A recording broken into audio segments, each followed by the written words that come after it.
새해 첫날입니다. 우리 새해 첫날인데 새해 첫날 첫 시간에 하나님께 예배할 수 있도록 인도하신 하나님께 다시 한번 감사 찬양을 올려드립니다. 우리 첫날인데 옆 사람에게 인사 한번 할까요? 새해 인사 어떤 게 좋을까요? 새해 은혜 많이 받으십시오. 이렇게 인사했으면 좋겠습니다. 세상 사람들은 새해 복 많이 받으세요 라고 인사를 하더라고요. 근데 사실 저 말도 굉장히 좋은 말인데 좀 모호한 면이 있는 것 같아요.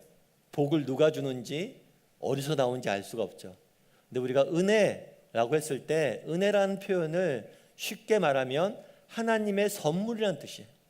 그래서 새해에는 정말 하나님의 선물을 여러분 한 사람 한 사람이 많이 받고 누렸으면 좋겠습니다. 아시겠죠? 우리 다시 한번 인사합시다.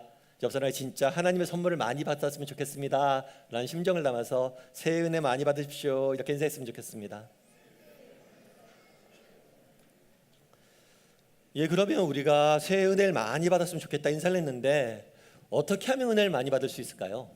하나님이 주신 선물을 은혜를 어떻게 하면 많이 받을 수 있을까요? 성경학자들은 하나님께서 우리에게 은혜를 주시는 중요한 수단이 크게 두 가지가 있다고 이야기합니다. 여러 가지를 통해서 우리에게 은혜 주시는데 중요하게 두 가지가 있습니다. 그것은 뭐냐면 말씀과 기도예요. 정말 올 한 해 우리가 하나님이 주신 선물을 잘 받기 위해서 우리가 해야 될 것은 무엇이냐? 조금 더 말씀을 가까이 해야 됩니다. 그리고 좀 더 하나님과 기도하면서 교제 나누어야 됩니다.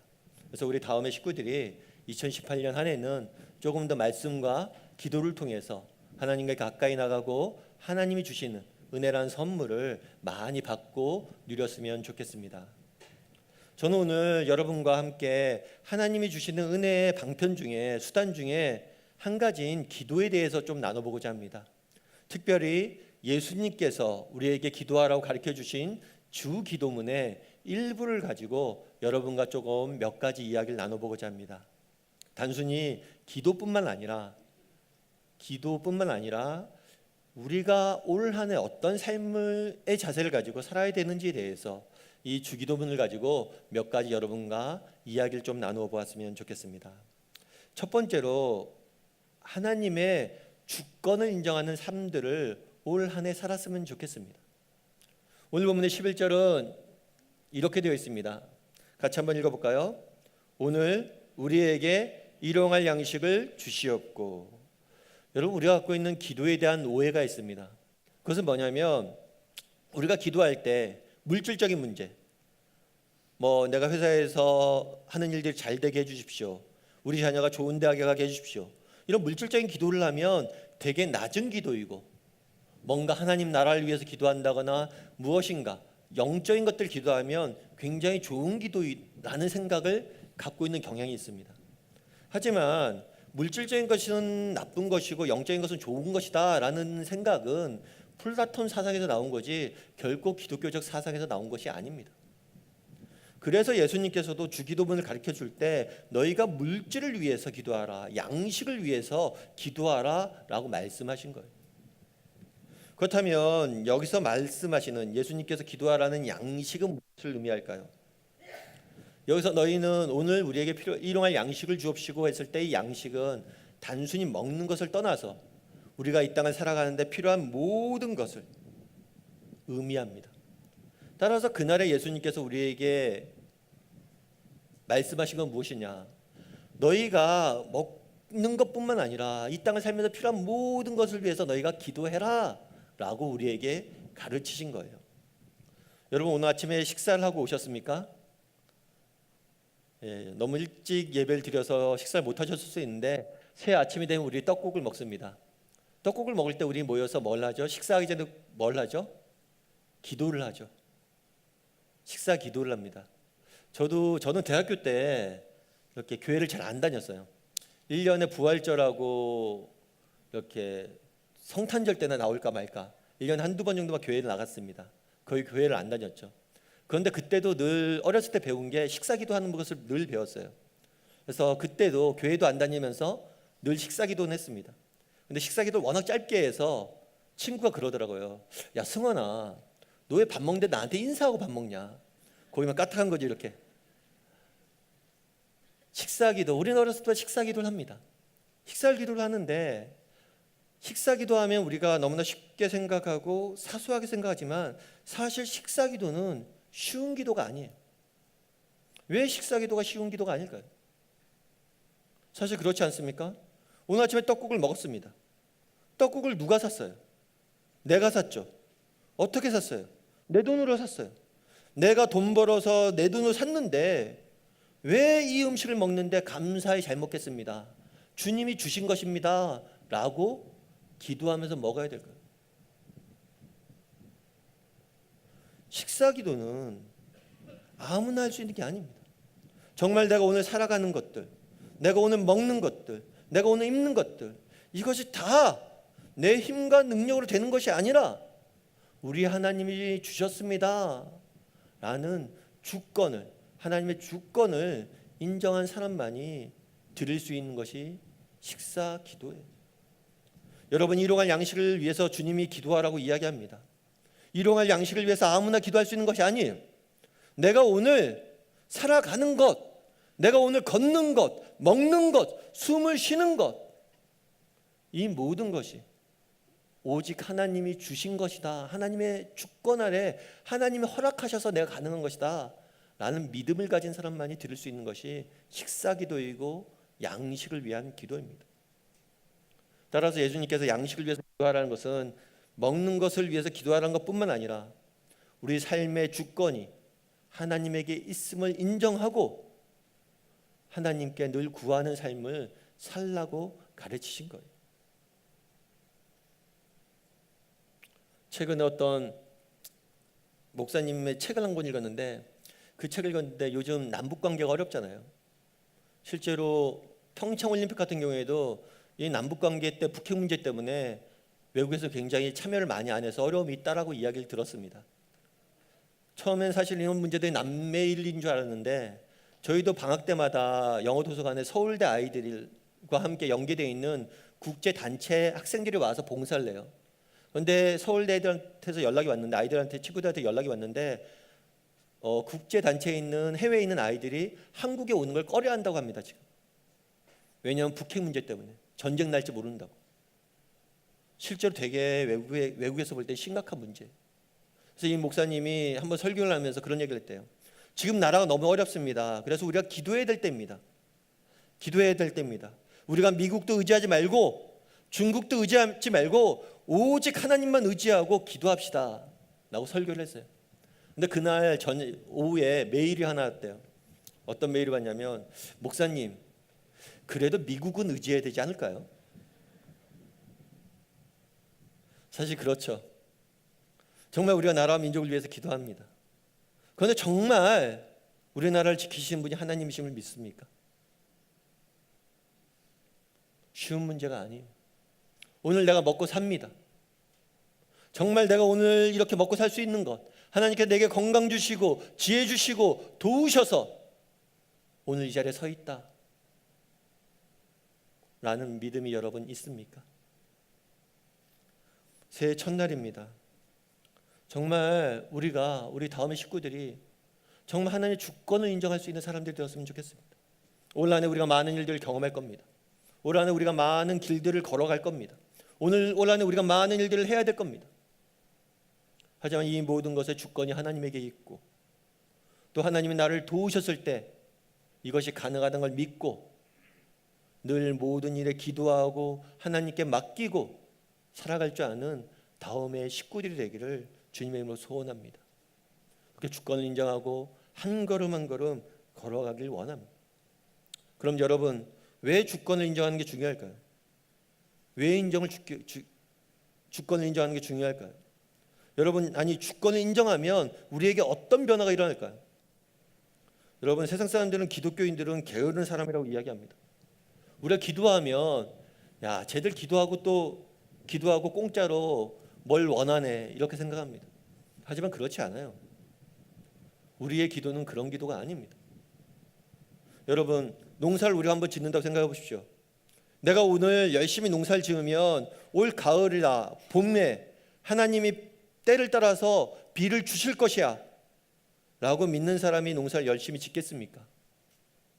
내가 오늘 농사를 지어도 비가 올지 안 올지도 모르고 폭풍이 칠지도 모르고 어떻게 될지 몰라 라고 생각한 사람이 농사를 열심히 짓겠습니까? 우리는 믿음이 있는 사람들이에요. 우리의 주권이 하나님에게 있고 내가 땀 흘려 수고했을 때 하나님이 나를 도우실 것이고 비를 주실 것이고 때를 따라 돕는 날 주실 것이라 믿는 사람들이에요. 그걸 위해 기도하는 사람들이에요. 이걸 믿는 사람들의 특징이 무엇입니까? 열심히 일하는 것. 정말 우리가 주권을 인정한다. 그럼 어떤 삶의 태도로 나타나야 됩니까? 성실함으로 나타나야 됩니다. 전 우리 믿는 사람들이 정말 세상 사람들에 대해서 성실만큼 지지 않았으면 좋겠습니다. 왜 우리가 성실할 수 있는 근거는 그럼 무엇입니까? 내가 성실한 사람이라서, 내가 바른 사람이라서 아닙니다. 우리는 하나님의 주권을 믿는 사람들이기 때문에 내가 땀 흘려 수고하면 우리 하나님이 그것들을 보시고 반드시 응답하시는 분임을 믿기 때문에 하나님으로부터 근거해서 우리는 성실할 수 있는 거예요. 올 한 해 우리 다음 식구들이 정말 주권을 인정했으면 좋겠습니다. 그리고 정말 그 주권을 인정한 만큼 열심히 살았으면 좋겠습니다. 여러분, 허드슨 테일러라는 분을 예전에 한번 제가 소개해 드린 적이 있는 것 같아요. 이분은 중국 선교의 아버지라고 불렸습니다. 중국 선교회를 개척하셨던 분이에요. 근데 재밌는 것은 이분의 아들이 이분에 대해서 나중에 어떻게 회고록에 썼냐면, 만약에 우리 아버지가 기도하지 않았다면 중국에는 40년 동안 태양이 뜨지 않았을 것이다. 허드슨 텔러는 무엇을 위해서 아버지는 기도했냐면 오늘 이 땅에 태양이 뜨게 해달라. 오늘 태양이 뜨는 것, 비가 내리는 것, 오늘 내가 숨 쉬는 것, 이 모든 것이 하나님의 주권 아래 있음을 믿고 기도했던 사람입니다. 그러면서 무슨 생각을 했냐? 우리 아버지의 가장 큰 철학은 뭐냐? 하나님의 주권을 믿고 우리가 기도하고 일하면 하나님이 반드시 공급하신다. 그런 믿음을 갖고 살았대. 실제로 허드슨 테일러가 사역할 당시 중국이 쉽지가 않았습니다. 나중에 역사를 배우다 보면 위하단 사건 같은 걸 배우게 될 거예요. 위하단 사건이 일어난 이후에 중국 내 선교사를 2,000명 이상 죽였습니다. 시기를 말리려고 그랬어요. 그럼에도 불구하고 그 어려움 속에서도 끝까지 이겨낼 수 있는 힘은 어디에 나왔느냐? 하나님의 주권을 인정하고 정말 내가 이곳에서 최선의 삶을 살았을 때 하나님이 반드시 능력을 공급한다라는 믿음을 갖고 살았다고 그 아들은 회상합니다. 바라기는 오늘 우리 삶 속에 오늘 1년 동안 우리에게 무엇이 기다릴지 모릅니다.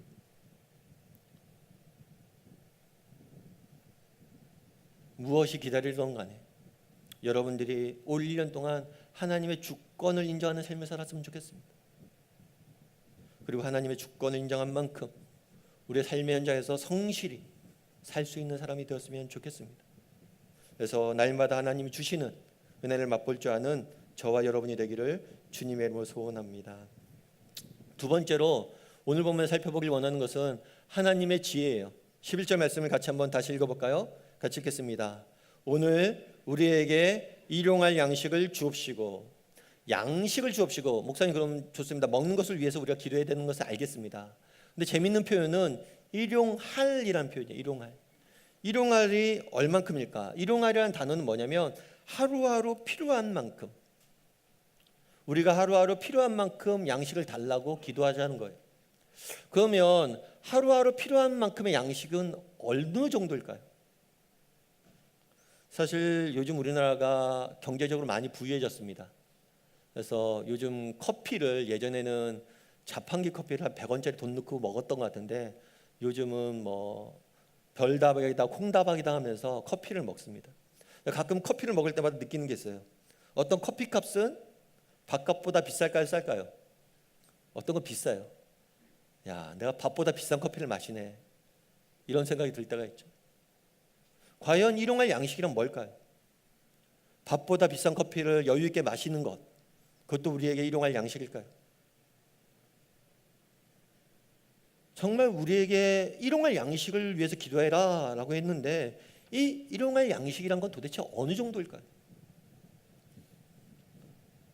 입을 겨우 풀칠한 정도의 양식이 일용할 양식일까요? 어느 정도일까요? 잠언 30장 8절부터 9절은 이렇게 되어 있습니다. 우리 잠언 30장 8절부터 9절을 같이 한번 읽어보겠습니다. 같이 읽겠습니다. 나를 가난하게도 맛이 없고 부하게도 맛이 없고 오직 필요할 양식으로 나를 먹이시옵소서. 혹 내가 배불러서 하나님을 모른다. 여호와가 누구냐 할까 하오며 혹 내가 가난하여 도둑질하고 내 아버지의 이름을 욕되게 할까 두려워함이니이다. 여러분, 가난이 좋습니까? 여러분, 가난이 좋아요? 아니요, 가난은 좋지 않습니다. 왜 가난이 좋지 않아요? 잠언 기자는 뭐라고 이야기합니까? 내가 가난해서 혹 도둑질할까 두렵다. 가난이 우리 인간의 삶을 얼마나 피폐하게 만드는지 우리는 보았습니다. 그래서 우리는 가난한 사람을 도와야 되고, 인류의 가장 큰 적은 가난이에요. 가난을 없애는 일에 기독교인들은 앞장서야 됩니다. 가난은 좋지 않아요. 그러면 부한 것이 좋습니까? 부한 것도 좋지가 않아요. 잠언 기자는 뭐라고 이야기합니까? 내가 배불러서 하나님을 모른다. 참 그런 사람들이 있어요. 저 집사님은 조금 인생에 어려움이 좀 있었으면 좋겠는데 너무 형통하세요. 그러다 보니까 너무 하나님을 모르고 하나님 주시는 은혜도 모르고 하나님을 외면하고 살아가요. 부유함이 우리를 얼마나 망치는지 오늘날 우리가 보고 있지 않습니까? 서구 사회를 보고 있고 우리 사회를 통해서 보고 있지 않습니까? 왜 사회는 점점 부유해지는데 더 많은 사람들이 고통받는 사회가 생산이 되고 있습니까? 왜 점점 사회는 부유해지는데 아이들은 없어지고 공동체 의식은 다 파괴되어지고 자기밖에 모르는 세상이 되어지고 있습니까?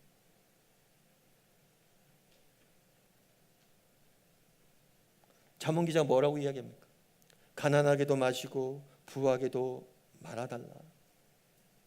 아마 성경에서 말하는 일용할 양식은 바로 잠언 기자가 이야기한 이 정도의 양식인 것 같아요. 부하지도 않고 가난하지도 않고 날마다 우리에게 필요할 양식. 그런데 문제는 이 일용할 양식이 어느 정도인지 우리는 모른다는 거예요. 최근에 어떤 기사를 하나 봤는데 FNC 엔터테인먼트를 회사라는 회사가 있대요. 이 회사는 이제 유재석 같은 연예인들이 소속되어 있는 회사예요. 그래서 우리나라 중요한 3대 엔터테인먼트 회사는 아니지만 많이 성장하고 있는 회사라고 하더라고요. 근데 이 회사의 대표가 한성호 대표라는 분이에요. 이분이 새롭게 하소서인가 거기 나와서 인터뷰한 걸 제가 좀 봤어요. 이분은 원래 무명 시절이 굉장히 길었습니다. 무명 시절이 오래될 때 어떻게 그때를 이길 수 있었냐 그랬더니 어머니의 새벽 기도가 있었기 때문이래요. 어머니가 자기를 위해서 새벽 기도를 많이 했대요. 그리고 교회에서 자기를 위해서 기도하는 사람들이 많았대요. 그래서 무명 시절에 힘들었는데 버틸 수 있었답니다. 그러면서 무명 시절의 힘든 과정 속에서 하나님을 만나게 됐어요. 그래서 하나님 앞에 기도했죠. 하나님, 제가 음악에 재능이 있는 것 같습니다. 제가 음악을 주시면 이 음악을 통해서 하나님께 영광 돌리는 삶을 살고 싶습니다. 그러면서 그때 무엇을 배웠냐면 기도하면서 하나하나 하나님과 동행하는 법을 배웠대요. 감사하게도 하나님께서 그가 작곡한 곡들을 되게 유행하게 만들어줬어요. 그래서 기획사도 차리고 잘 나갔대요. 그런데 잘 나갔는데 그때 자기가 교만해졌대요. 하나님도 의지하지 않고 막 하다 보니까 나중에 빚더미만 잔뜩 쌓았대요. 빚만 남았대요. 그래서 다시 하나님 앞에 회개하고 정말 다시 기도하고 하나님께 묻고 의지하고 또 교회 봉사도 새롭게 시작하고 그렇게 살았대요. 그러면 조금씩 하나님 회복시켜서 지금의 이 회사를 일구었다고 이야기를 하더라고요. 이분이 우여곡절이 있죠. 가난했을 때, 빚더미에 앉았을 때, 무명시절이었을 때 가난하고 무명시절이었기 때문에 이분의 생이 가치 없었습니까? 아니죠. 그때 무엇을 배운 거예요? 하나님을 만났고 하나님의 은혜를 맛보고 하나님의 기도로 하나님 의지하는 법들을 배웠죠. 부유했을 때 과연 좋기만 했나요? 안 좋았죠. 교만해져서 정말 인생 혼자 살려고 그러다가 망하기 직전까지 갔죠. 그럼 부유해진 게 나빴습니까? 아니죠. 부유해진 것을 가지고 또 하나님께 영을 돌리는 또 다른 사업들을 자기가 펼칠 수 있었다라고 이야기합니다. 인생을 살다 보면 우리가 가난해질 수도 있고 부유해질 수도 있어요. 그런데 우리가 기억할 것이 한 가지 있습니다. 가난하다고 오늘 내게 적게 주어졌다고 내 삶이 의미 없는 것은 아닙니다. 그 가운데 하나님께서 필요한 것들을 주시고 필요한 은혜를 베푸실 거예요. 부하게 하셨다고 내 인생이 꼭 나쁜 것들이 아닙니다. 그것들을 통해서 또 하나님이 일하실 거예요. 결국에 일용할 양식을 위해서 기도하라 라는 이야기를 통해서 하나님이 주고자 했던 메시지는 무엇입니까? 하나님의 지혜를 신뢰하라는 거예요. 너에게 얼만큼 오늘 필요할지 내가 안다. 그래서 내가 너에게 필요한 만큼을 줄 것이다. 그것들을 믿고 신뢰하고 한 걸음 한 걸음 걸어가라. 오늘 여러분에게 고난이 있습니까? 시련이 있습니까? 그건 역시 하나님께서 내게 필요한 것이라서 지금 잠시 허락한 것이다. 믿고 가십시오. 여러분에게 하나님께서 형통이나 은혜를 주셨습니까? 많은 일들 잘하게 하셨습니까? 이걸 통해서 내 인생에 하고 싶은 일이 있어서 우리에게 허락하신 것을 믿고 겸손히 일하라는. 여러분, 우리 인생이 어렵습니까? 인생에 어려움들이 있고 문제가 있습니까? 우리 더 기도했으면 좋겠습니다. 우리 정말 하나님께서 이것들을 통해서 내게 더 귀한 것을 줄 것이야 라고 믿고 기도했으면 좋겠습니다. 여러분, 정말 인생이 잘 되고 있습니까? 겸손해졌으면 좋겠습니다.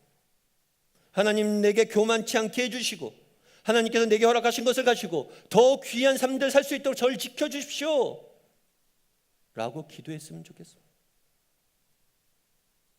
정말 하나님께서 적게 주신 데는 적게 주신 데는 이유가 있고 많게 주신 데는 많게 주신 데 이유가 있음을 하나님의 지혜를 신뢰하고 한 걸음 한 걸음 나아갈 줄 아는 우리 다음의 식구들이 되기를, 저와 여러분이 되기를 주님의 이름으로 소원합니다. 그랬을 때 반드시 하나님께서 우리에게 일하실 거예요. 여러분, 하나님의 지혜를 신뢰하십니까? 하나님께서 때를 따라 우리를 먹이실 것을 믿습니까? 어려운 거 물은 거죠. 여러분, 하나님의 지혜를 신뢰하는 게 왜 중요할까요? 어제도 제가 말씀드렸지만 탈무드에는 그런 얘기가 나온다고 그러더라고요. 인간은 살아서는 근심을 먹고 살고 죽어서는 벌레를 먹고 산다. 죽으면 육신이 썩으면서 벌레가 우리를 먹죠. 그런데 살아서는 뭘 평생을 먹고 사는 거예요? 근심을 먹고 사는 거예요. 우리의 인생을 망치는 건 근심입니다. 내일에 대한 염려와 근심과 걱정, 이것으로부터 자유할 수 있는 유일한 길은 무엇입니까? 하나님의 지혜를 신뢰하는 거예요. 오늘 내게 닥친 문제로부터, 문제가 준 아픔과 고통과 근심과 두려움부터 자유하는 유일한 방법은 무엇입니까? 하나님의 지혜를 신뢰하는 거예요. 초대교회 성도들에게는 되게 이제 별명이 하나 있었다고 그래요. 그 별명이 뭐냐면 디테디오스예요. 티테디오스는 그래서 별명이 뭐냐면 티테디오스 폴 하면 티테디오스 바울이라는 의미예요. 티테디오스 잔 하면 티테디오스 요한이라는 의미예요. 서로가 서로에게 인사를 할 때 티테디오스라는 얘기를 많이 했대요. 그럼 이 티테디오스라는 표현이 뭐냐? 그거는 염려에서 해방된 사람들, 염려가 없는 사람들이라는 의미예요. 사실 객관적으로 봤으면 볼 때 그들이 염려에서 해방될 이유는 없습니다. 초대교회 성도들은 대부분 가난했습니다. 초대교회 성도들은 가난했을 뿐만 아니라 예수를 믿는다는 이유로 핍박을 받았어요. 내일 당장 로마 당국에 붙잡혀가서 사자굴에서 먹잇감이 될지도 모르는 형편이었어요. 그럼에도 불구하고 늘 뭐라고 인사했습니까? 티테디오스 잔, 티테디오스 폴이라고 인사했어요. 우리는 염려에서 해방된 사람들이다. 왜냐하면 우리는 하나님의 지혜를 신뢰하기 때문에. 한번 어떤 책에서 읽은 어떤 노인이 한 명 있었습니다. 이 노인이 비행기를 타고 가는데 이 비행기가 굉장히 문제가 생겨서 추락 직전에 있었어요. 다른 사람들이 난리가 났죠. 승무원들도 난리가 나고 다들 죽음에 떨고 있었습니다. 그런데 그 노인은 요동함이 없는 거예요. 나중에 모든 것이 잘 해결됐습니다. 그랬을 때 물었어요. 어떻게 요동함이 없었습니까? 그랬더니 그분이 그런 얘기를 했다고 그러더라고요. 저는 딸이 2명 있습니다. 그런데 안타깝게도 제 큰딸이 일찍 세상을 떠났습니다. 늘 그 다음에 그런 생각을 하고 삽니다.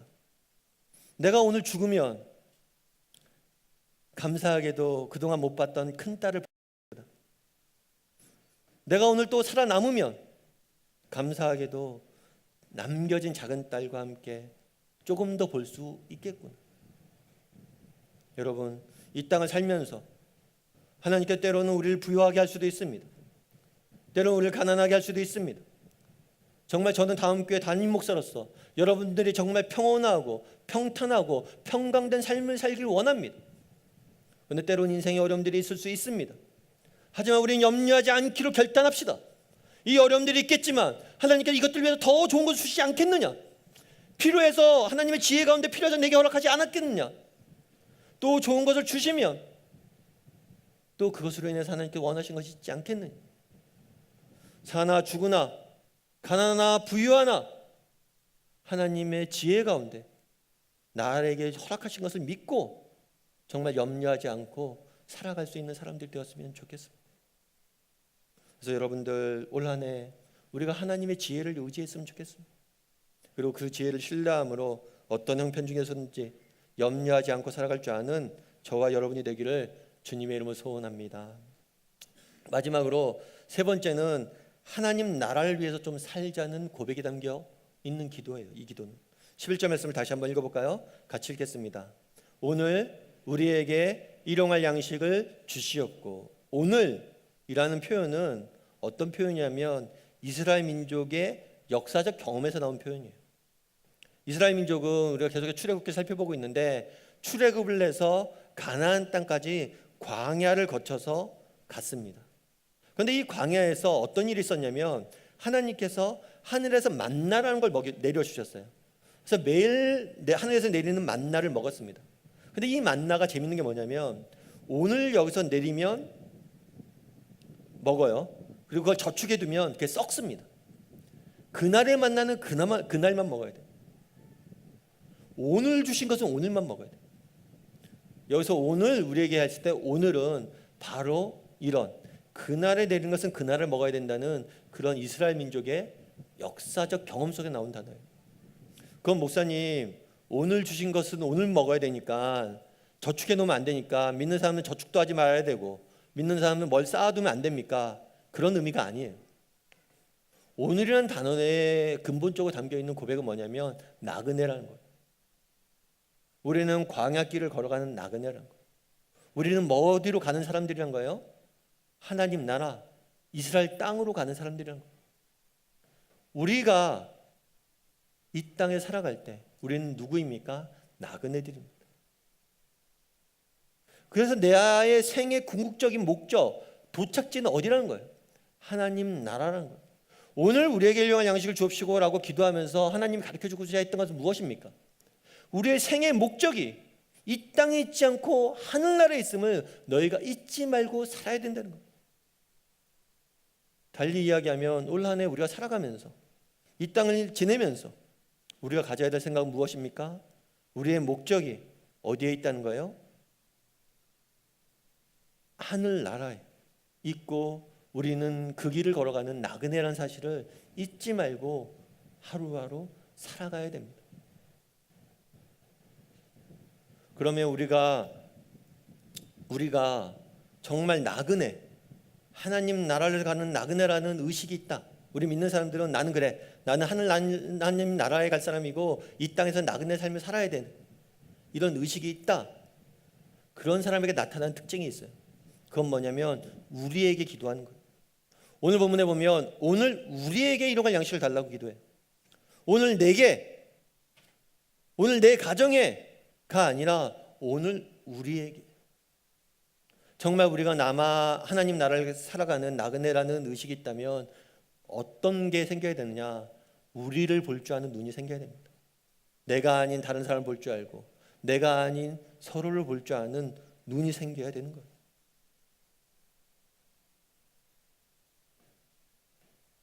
여러분 스티븐 잡스라는 사람을 아실 거예요.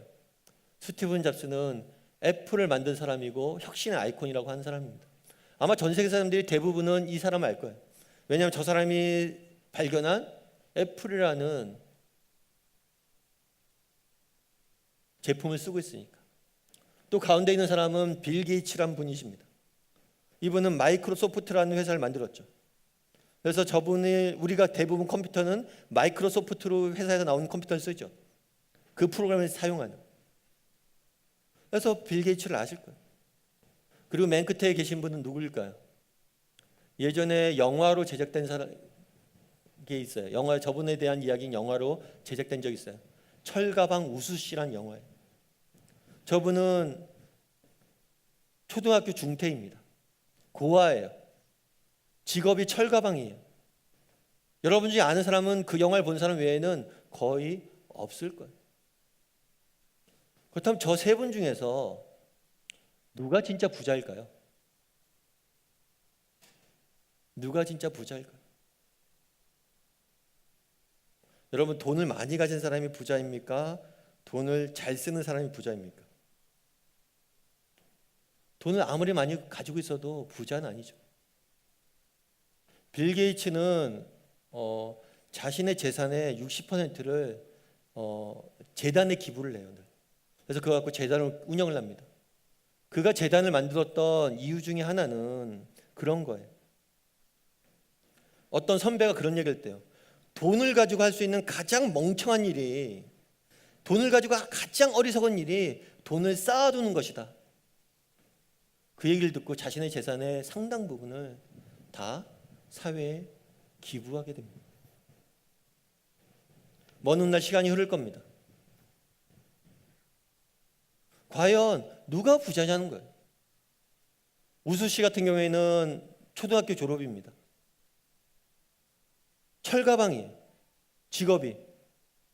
그런데 이분이 감옥에 갔을 때 고아들을 돕기 시작을 했어요. 감옥에서 버는 돈을 가지고 소년 가장들을 돕기 시작을 했어요. 한 달에 10만 원씩 20만 원씩.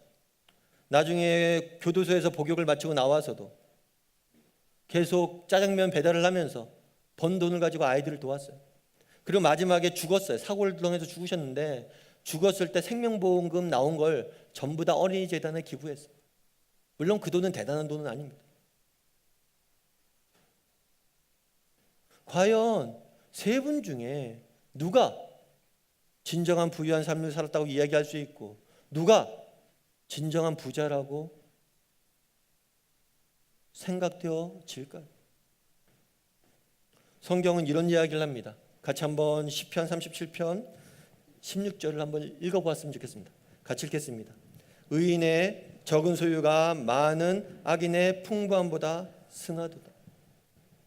의인의 적은 소유가 많은 악인의 부유함보다 승하도다.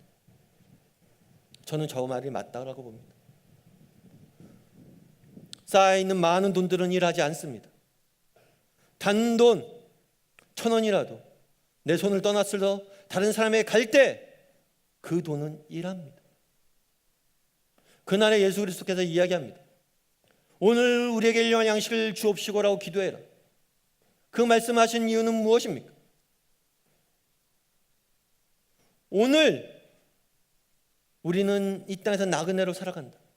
그래서 하나님께서 우리에게 일용할 양식을 주실 텐데 그것을 가지고 우리를 섬기는 데 쓰자 라고 이야기하는 거예요. 이 땅에서 나그네임을 깨닫고 하나님께 주신 일용할 양식을 가지고 우리를 섬기는 데 쓰자는 거예요. 왜 그렇게 써야 됩니까? 왜 우리가 섬김의 삶을 살아야 되고, 왜 하나님께서 내가 번 돈, 내가 일해서 번 돈을 가지고 다른 사람 섬기는 데 써야 됩니까? 그것은 우리를 위해서요. 우리가 이 땅에서 진정한 부유한 자로 살길 원하시기 때문입니다. 자기만 바라보고 사는 사람, 나의 것만 쌓고 살아가는 사람, 그런 삶의 의미는, 그 삶에는 참된 기쁨과 만족을 맛볼 수 없어요. 왜 우리가 가난하게 삽니까? 왜 수많은 재물을 쌓아놓고도 그 많은 사람들이 더 가지려고 그러고 더 가난하게 삽니까? 우리라는 공동체를 보지 못하기 때문입니다. 바라기는 우리 다음의 식구들이 우리의 생의 목적이 하나님 나라에 있음을 기억했으면 좋겠습니다. 그리고 정말 우리가 서 있는 자리에서 우리가 가진 것을 가지고 정말 다른 사람들 섬길 줄 아는 사람이 되었으면 좋겠습니다. 그랬을 때 아무리 적은 것이라도 그걸 가지고 다른 사람 섬기려고 했을 때 악인의 풍성함보다 훨씬 더 많은 것들을 일할 겁니다.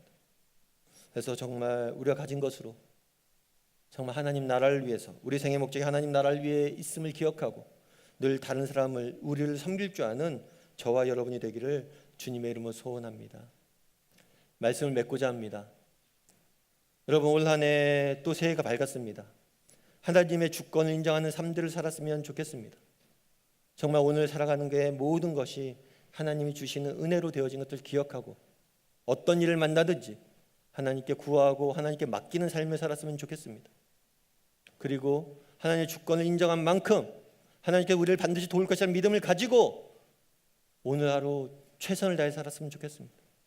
성실한 만큼 세상에 지지 않았으면 좋겠습니다. 그리고 또한 하나님의 지혜를 신뢰했으면 좋겠습니다. 올 한 해 우리에게 여러 가지 일들이 있을 것입니다. 때로 어려움도 있을 것이고 때로 형통한 날들도 있을 것입니다. 어려움이 있다면 그것 역시 하나님의 선한 지혜 가운데 우리에게 더 귀한 것을 주시기 위해서 허락하셨음을 신뢰하기 바랍니다. 또 우리에게 형통 가운데 인도하셨습니까? 내가 잘한 것이 아니라 하나님이 내게서 뭔가 필요한 것이 있어서 주셨음을 알고 그것들을 가지고 또 누군가를 섬기는데 살았으면 좋겠습니다. 무엇보다도 올 한 해 살아가면서 우리의 생의 목적이 하나님 나라에 있음을 알았으면 좋겠습니다. 정말 이 땅의 것들만 바라보며 가난하게 살지 않기를 원합니다. 악인의 풍부함보다는 의인의 적은 소유가 훨씬 많은 일을 할 겁니다. 정말 내게 가진 것이 없지만, 내게 부족하지만 그것들 가지고 하나님 나라를 섬기고 하나님 나라를 위해 일하는데 썼으면 좋겠습니다. 참 그런 면에서 저는 감사한 마음들이 있습니다. 저희 교회가 개척을 할 때부터 처음부터 가졌던 원칙이 하나 있습니다. 저희 교회가 이 땅에 존재하는 이유는 세상을 섬기기 위한 것이다 생각을 해서 늘 저희가 가진 것의 3분의 1, 많게는 3분의 1, 적게는 4분의 1씩을 늘 섬기는 데 쓰려고 했습니다. 야, 개척교회인데 가난한데 좀 너희부터 살고 섬겨라. 처음부터 저희가 섬기기로 했습니다. 그리고 지금까지 섬겨왔고 지금까지 부족함이 없습니다. 그리고 그 섬김을 통해서 하나님 나라를 위해서 많은 일들을 했다고 믿습니다. 그리고 저는 기쁨들이 있습니다. 어떤 기쁨들이 있습니까? 저희 교회에 오신 분들 중에서 그런 얘기를 하시는 분이 있어요. 목사님, 제가 대학부 때 기타를 치다가 한동안 기타를 한 번도 안 쳤는데 개척교회 와서 사람이 없다고 해서 다시 대학부 때 잡았던 기타를 잡고 기타를 치면서 예배를 섬깁니다. 여러분 한 사람에게 주셨던 은사와 여러분 한 사람 한 사람에게 주셨던 그런 것들을 가지고 정말 교회를 섬기고 다른 사람을 섬겨왔습니다. 그렇게 우리 교회가 세워졌습니다. 올 한 해도 우리 교회가 그렇게 세웠으면 좋겠습니다. 정말 하나님 나라를 위해서 하나님께서 내게 허락하신 것을 가지고 공동체와 사람들 섬기며 살았으면 좋겠습니다. 그리고 우리 공동체가 정말 하나님 나라를 위해서 세상을 섬기며 살아가는 공동체가 되었으면 좋겠습니다. 그랬을 때 우리를 통해서 하나님 나라가 이 땅에 확장되어질 것을 믿습니다. 그렇게 살아가는 우리 다음의 식구들이 되기를 또 우리 공동체가 되기를 주님의 이름으로 소원합니다.